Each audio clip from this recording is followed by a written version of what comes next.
बोलिए सच्चे दरबार की बोल श्री बालाजी महाराज की। आइए भक्तजनों, आरती का समय हो चुका है, बाबा की आरती करेंगे।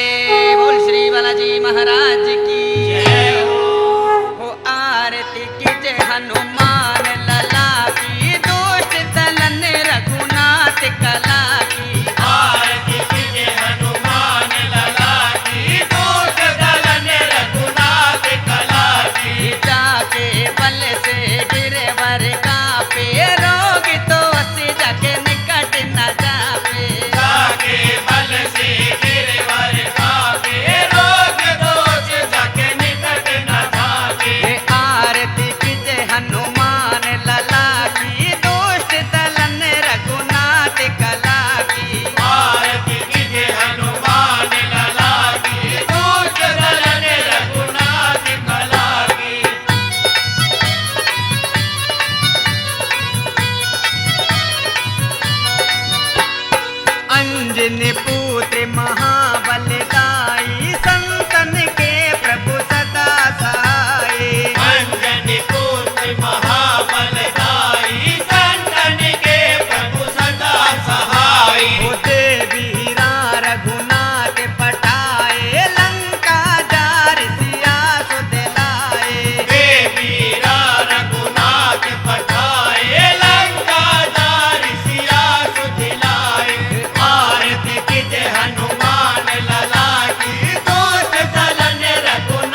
विद्वान